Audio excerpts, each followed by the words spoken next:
আলাইকুম, আমার নাম রোকেয়া আজিজ রূপন্তী। আমি আজকে স্যারের স্যারের মিনি লাইব্রেরি থেকে তবুও টুনটুনি তবুও ছোটাছু মোহাম্মদ জাফর ইকবালের লেখা একটি বই পড়ছি। তো এটা রিভিউ দিতে যাচ্ছি। এই বইয়ে দেওয়া আছে, এই বইটা পুরোটাই হচ্ছে টুনটুনি এবং তার ছোটাছুকে নিয়ে একটি কাহিনী। তো এই ছোটাছু এবং টুনটুনিকে নিয়ে যেটা আমাদের এই বইয়ে লেখা আছে, এটা জাস্ট গল্প হিসেবে অনেকগুলো পার্ট আছে। এই গল্পের অনেকগুলো পার্টের থেকে আমি একটা পার্ট বলছি। ওটা হচ্ছে বুবাইয়ের কাহিনী। বুবাই হলো একটা ছোট বাচ্চার নাম, যেটা ছেলে বাচ্চা। তো একদিন টুনটুনি এবং তার সব ভাই বোনেরা একসাথে বসে পড়াশোনা করছিল। তাদের বাসার রুলই হচ্ছে সন্ধ্যা হলেই সাথে সাথে পড়তে বসা, সেটা পড়াই হোক বা যাই হোক, টেবিলে বসে থাকতে হবে। তো হঠাৎ করে তারা দেখলো শান্ত নেই সেখানে। তখন সবাই একে অপরকে বলা শুরু করলো, শান্ত কোথায়, শান্ত কোথায়। তাতে শান্ত এসে গেছে। শান্ত এসে বলছে 10 নম্বরে 10 নম্বরে একটা বিপজ্জনক কাজ আসছে। তখন সবাই বললো, শান্ত ভাইয়া কিসের 10 নম্বরের, কিসের বিপজ্জনকের কাজ কথা বলছো তুমি? তারপর শান্ত ভাইয়া বললো যে দাদি সেজে গুজে নিচে আসছে। তখনই সবাই ঘাবড়ে গেল। তার মানে দাদি এখন তার কোনো একটা আত্মীয়র বাসায় যাচ্ছে। কারণ দাদি সবার খেয়াল রাখে, খোঁজ রাখে। দাদি অনেক নরম স্বভাবের মানুষ, এজন্য দাদি সবারই খোঁজ নিয়ে থাকে এবং তাদের বাসায় যাওয়া আসা করে, তাদের খোঁজ খবর নেয়। তো যখন দেখলো সবাই যে দাদি তাদেরকে নিয়ে যেতে চাচ্ছে, কেউই তখন যেতে চেল না। কারণ তারা অনেকে কাউকে চেনে না, অনেকেই তাদের অজানা। তো দাদি যখন সবাইকে বললো, যখন কেউ যেতে চাচ্ছিল না, কেউ যেতে রাজি নয়, তখন টুনটুনি দাদির উপর একটু মায়া হলো। এজন্য টুনি তার দাদির সাথে আত্মীয়র বাসায় যেতে রাজি হলো। তো যখন দাদি গাড়ি চালিয়ে যখন যাচ্ছিল, তখন টুনি বললো, দাদি তোমার কি মনে আছে যে আত্মীয়র বাসায় তুমি যাবে, সেটা কি মনে আছে? তখন দাদি বললো, আমি শিওর না, তবে আমি জানি সেটা বাসা কোথায়, আমি সেই বাসার রোডের হোম নাম্বার জানি। তো টুনি যখন দেখলো তার দাদি একটি হোম রোডের সামনে দাঁড়িয়েছে, তো তখন দাদি বললো যে কোনটা যে বাসা হতে পারে সেটা তো জানি না, টুনি একটু ভেবে বলতো কোনটা হতে পারে।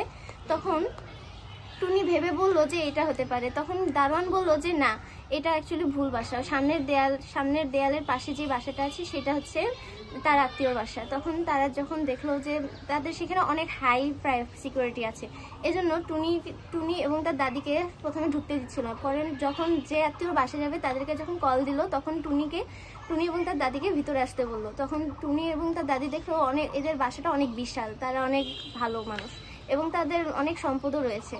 তখন যখন তারা কথা বলাবলি শুরু করলো, তখন দাদি এবং টুনি দেখলো তাদের একটি ছোট শিশু আছে, নাম হচ্ছে বাবুয়ের বাবা মা দুজনেই চাকরিজীবী, তাই তারা বাবুকে সময় দিতে পারে না। তাই বাবু সারাদিন একটি বুয়ার সাথে থাকে, বুয়াটার নাম হচ্ছে মর্জিনা। তো তারপর যখন বাবুইকে তার মায়ের কাছে ডাকা হচ্ছিল, তখন বাবুই তার মায়ের কাছে যাচ্ছিল না। তার মা অনেক কষ্ট পেল এতে, কিন্তু জোর করে তার মা বুবাইকে তার বুয়ার কাছ থেকে নিয়েছে। যখন দাদি খুব খুশি হয়ে বুবাইকে 500 টাকার নোট দিল, তখন বুবাই 500 টাকাটা তার মায়ের হাতে না দিয়ে তখন মজিনার হাতে, মানে তার বুয়ার হাতে দিয়েছে এবং দিয়ে দাঁত তো নেই, মারি দিয়ে হেসে দিয়েছে। তখন সবাই এ দেখে অবাক। মজিনা তো টাকাটা নিয়ে হাতে নিয়ে অনেক ঘাবড়ে আছে, তাই মজিনা ভাবতেছিল যে কি করবে সে টাকাটা। এই জন্য এই টাকাটা সে তার মালিক মানে বুবাইয়ের মাকেই দিয়ে দেয়। তো বুবাইয়ের মা তখন টুনির দাদিকে বললো যে সে আমার কাছে আসতেই চায় না, সারাদিন আমি তাকে সময় দিতে পারি না কাজের জন্য। তো তার দাদি অনেকক্ষণ গল্প করলো, অনেকক্ষণ কাটালো সময়। কিছুক্ষণ পর টুনি এবং তার দাদি বাসায় ফিরে এলো। দাদি যখন দেখলো, দাদি টুনিকে বলতেছিল, তুই একটা জিনিস খেয়াল করেছিস? টুনি বললো, কি দাদি? দাদি বললো যে আমি বুবাইয়ের চেহারাটা দেখে ভাবলাম যে যেহেতু তারা অনেক ভালোবাসায় থাকে, তাহলে তার এত রোদে পোড়ার মতো স্কিন কেন থাকবে? টুনি এই নিয়ে একটু টেনশনে পড়ে গেল, কিন্তু সে এই বিষয়টা বেশিটা খেয়াল করেনি, এজন্য সে বেশিটা ঘাবড়ালো না। তো পরের দিন টুনি যখন সকালে স্কুলে যায়, টুনি রোজ সকালে স্কুলে হেঁটে যায় অথবা রিক্সায় যায়। টুনি বেশিরভাগ হেঁটেই স্কুলে যেতে ভালোবাসে। সে রাস্তায় ঘুরে ঘুরে দেখে মানুষ কিভাবে ভিক্ষা করছে, কিভাবে অন্য কিছু বানিয়ে ভিক্ষা করে, কিংবা অনেক ফেক মানুষজনকে দেখে। তখন টুনি এটা দেখে ভাবে যে পৃথিবীটা কতই না নকল। তারপর হঠাৎ করে টুনি যখন দেখে একটি গাড়ির পাশে বুবাইয়ের মতো একটা ছেলে, একটা মহিলা, মানে বুবাইয়ের বুয়ার মতো দেখতে একটি মহিলা তার মানে শিশুকে কোলে নিয়ে এদিকে ওদিকে ভিক্ষা করে বেড়াচ্ছে। বুবাই সবার কাছ থেকে টাকা নিয়ে সে তার মর্জিনার কাছে দিচ্ছে। এটা মর্জিনা তো মায়ের মতো সবাই দেখছে, কিন্তু ওটা আসলে বুয়া, সেটা টুনি তখন খেয়াল করেনি। টুনি অনেকক্ষণ তাকায় হয়ে দেখছিল, কিন্তু সে বুঝতে পারতেছিল না যে এটা আসলে কি হচ্ছে। সে তখন বেশিটা টেনশন করে নাই, কারণ সে শিওর ছিল না যে এটা বুবাই অথবা তার মর্জিনা। তাই টুনি বেশিটা খেয়াল না করে তার একটু সন্দেহ মনে জেগেছে, তাই সে বাসায় চলে আসে। বাসায় চলে এসে তার ছোটাচু আগে ডিটেকটিভের মানে পার্ট 1-এ যেহেতু দেওয়া ছিল, ছোটাচু ডিটেকটিভ নিজেই কোম্পানি খুলে নিজেই কোম্পানি থেকে মানে বিশ্বাসঘাতকতা করে চলে গিয়েছে। তো ছোটাচু তখন ডিটেকটিভের তাও তো তার একটা অর্জন আছে, তাই সে তার ছোটাচুকে যে জিজ্ঞাসা করে যে ছোটাচু তুমি কি কালকে রাগ করবে না, আমি একটা কথা বলবো। ছোটাচু তখন বলে যে অবশ্যই বলো, কি হয়েছে। তো ছোটাচুকে টুনি বলে যে জানো ছোটাচু, আমি যখন দাদির সাথে কালকে বাইরে গিয়েছিলাম, তার আত্মীয়র বাসায় যখন গিয়েছিলাম, তখন আমি একটি বাচ্চাকে খেয়াল করি। ওই বাচ্চাটাকে আজকে আমি দেখলাম, তারা কিন্তু অনেক ভালো তারা কিন্তু অনেক ওয়েলদি পিপল, বাট তাদের সন্তানের মতো দেখতেই কাউকে যেন আমি রাস্তায় দেখেছি ভিক্ষা করতে। এতে আমার কিন্তু একটু সন্দেহ হচ্ছে।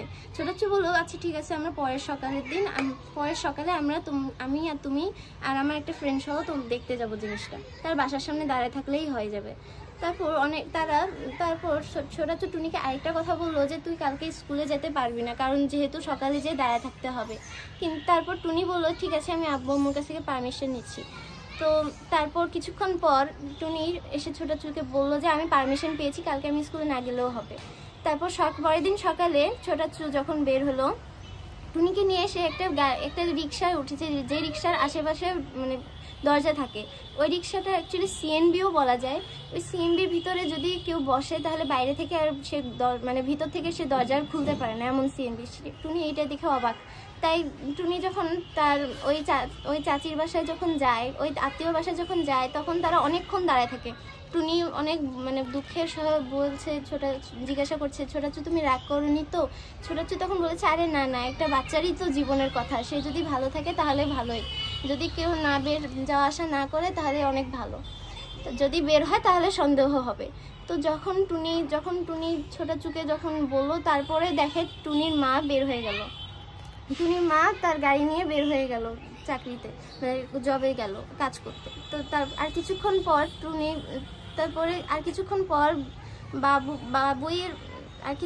বাবুইয়ের বাবাও বের হলো। আরও অনেকক্ষণ অপেক্ষা করার পর তারা দেখলো মর্জিনা বাবুইকে নিয়ে কোথায় যেন যাচ্ছে। আসার সময় তারা দারোয়ানের সাথে কথা বলেও গেল। প্রথমে মর্জিনা বাবুইকে নিয়ে হেঁটে হেঁটে প্রথমে গেল, তারপরে রিক্সায় উঠে চলে গেল।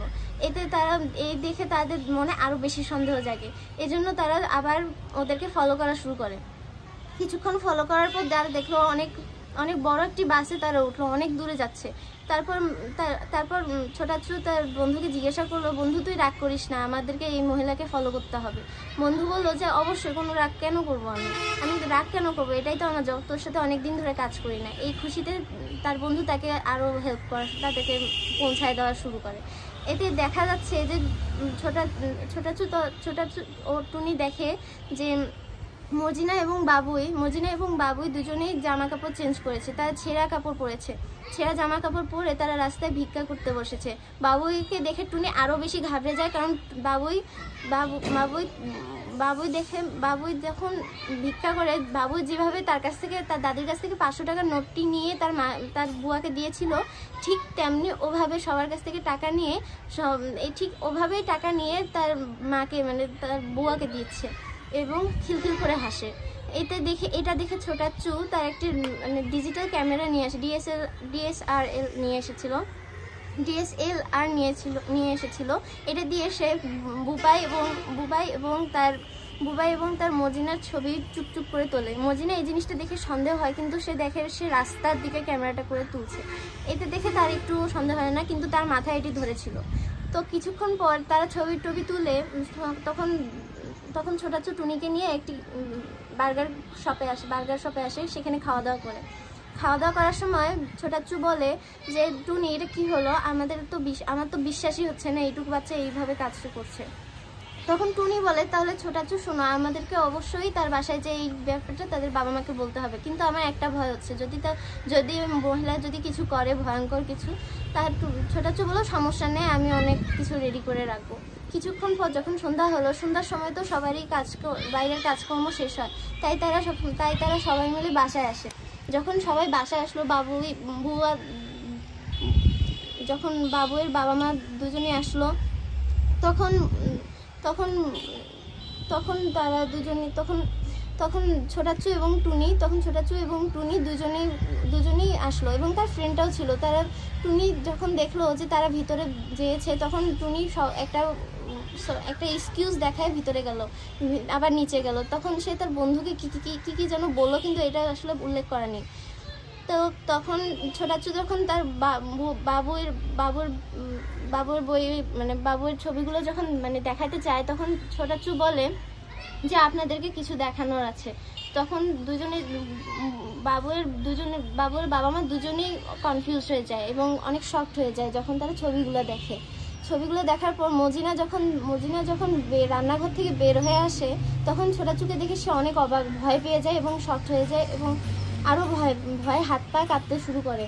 তখন ছোটাচ্চু টুনিকে বললো যে টুনি, তুই মর্জিনাকে ভিতরে বন্দি করে আয়, না হলে বিপদ আছে। তখন টুনি মর্জিনাকে কোনো একটা তাল দেখিয়ে তাকে ভিতরে নিয়ে যায় এবং দরজাটি লাগাই দিয়ে চলে আসে। তারপর ছোটাচ্চু ছবিগুলো আরও বেশ কিছু ছবি দেখালো। তাদের বাবা মা যখন দেখলো, তখন তারা জোরে চিৎকার করে মর্জিনাকে ডাকলো। মর্জিনা যখন ভিতরে আসলো, তার হাতে কিছু একটা রয়েছে, সেটা কেউ খেয়াল করেনি, কিন্তু সেটা ওড়না দিয়ে পেঁচানো ছিল। যখন বাবুকে যখন তারা ডাকে, তখন দেখে বাবুর চেহারা আসলে কিছু একটা রয়েছে এবং সে যে ময়লা খাবার খেয়েছে সেটারও পরিণাম হয়েছে। আর কিছুক্ষণ পর দেখা গেল যে মর্জিনা বাবুকে জোর করে কোলে নিয়ে তার মুখে একটা ললিপপ ধরে। তখন বলে যে কেউ নড়বে না, কারণ কেউ নড়লেই আমি এই বিষাক্ত ললিপপ বাবুকে খাওয়াই দেবো। তাই সবাই একটু ঘাবড়ে যায়, তাই সবাই কিছুই বলতে পারে না। আর তারপর মর্জিনা বলে যে কেউ যদি একবার আগাইছেন তাহলে সবার অবস্থা খারাপ আছে, বাবুই মারা যাবে, এতে একটা মানুষের জীবন ধ্বংস হয়ে যাবে। আর কিছুক্ষণ পর যখন মর্জিনা দেখলো কেউই কিছু বলতে পারছে না, তখনই মর্জিনা বললো যে সবার মোবাইল ফোন এবং যা কিছু আসে, ঘরের চাবি কিংবা যা গুপ্তধনের কিছু আছে, সেগুলো সব আমাকে দিয়ে দেয় এই বক্সের মধ্যে। তখন সবাই সব কিছু দিয়ে দেয় বাধ্যতামূলক, কারণ যদি সে ললিপপটা বুবাইয়ের মুখে যদি দেয় তাহলে তো অবস্থা খারাপ হবে। তাই সবাই সব কিছু দিয়ে দেয়। তখন মর্জিনা টুনিকে বলে রান্নাঘর থেকে ওই সেলফের উপর থেকে একটা কালো ব্যাগ নিয়ে আসতে।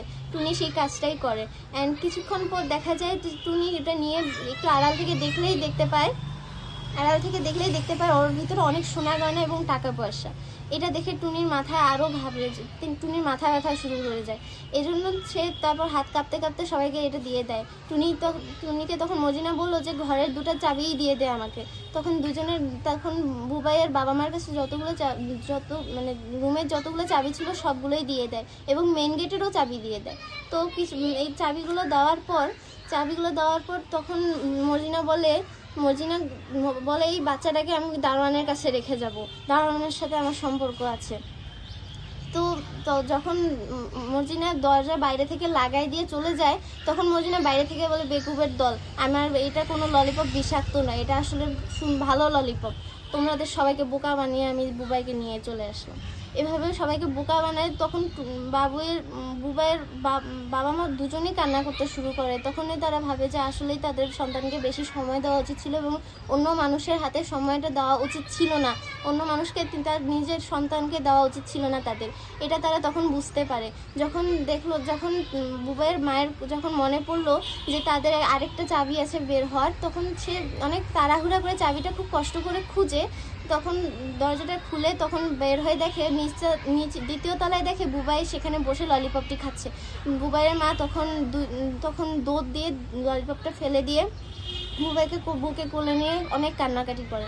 কিছুক্ষণ পর দেখা যায় যখন টুনি যখন বললো যে আমার মনে হয় বুয়া মর্জিনা বের হতে পারবে না, পালাতে পারবে না, তখন সবাই টুনির দিকে অনেক অবাক দৃষ্টিতে তাকায় থাকে। কারণ সবাই যখন কারণটা জিজ্ঞাসা করে, তখন টুনি বলে আমি যখন বই নিতে গিয়েছিলাম, আমার গল্পের বইটা নিয়ে যেতে চেয়েছিলাম, এটা আসলে আমার এক্সকিউজ ছিল, কারণ আমি জানতাম মর্জিনা নিশ্চয়ই কিছু একটা করবে, এটা অনেক বিপজ্জনক একটা কাজ, এই জন্য আমি এই জন্য আমি একবারে ছোটাচুর বন্ধুকে বলে এসেছি সে যেন বাইরেই দাঁড়ায় থাকে এবং এমন ভাব করে যাতে তার কাস্টমার লাগবে, রিক্সায় না সিএনজিতে নিতে কাস্টমার লাগবে এরকম ভান করে যেন থাকে। এতে তাহলে মর্জিনা তাড়াহুড়া যেহেতু থাকবে, পালানোর যেহেতু চেষ্টা করবে, তাহলে সে আর পালাতে পারবে না।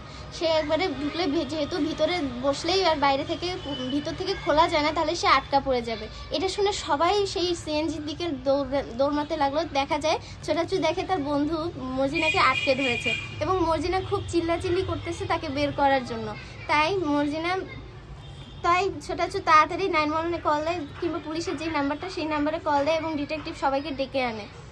তারপর মর্জিনা অবশেষে ধরা পড়ে এই বড় কাজটিতে। তো এই গল্পের মধ্যে আমাদের উচিত বা আমাদের বাবা মা কিংবা সবার বাবা মায়ের উচিত নিজের সন্তানকে সময় দেওয়া। এভাবে যদি কারো সন্তান যদি বুবাইয়ের মতো বিপদে পড়ে তাহলে তাদের লাইফে অনেক বড় কিছু হতে পারে। তো আমাদের উচিত আমাদের বাবা মাকে সতর্ক করা কিংবা সবার বাবা মায়েরই এই গল্পটা পড়া উচিত, যাতে তারা তাদের নিজের সন্তানকে সময় দিতে পারে এবং নিজের সন্তানকে যেন লালন পালন করে ভালোভাবে বড় করতে পারে এবং সন্তানকে ভালোবাসে যেন। তো এই গল্পটা থেকে আমরা এটা জানতে পারলাম। তো এখানে শেষ করছি। Thank you.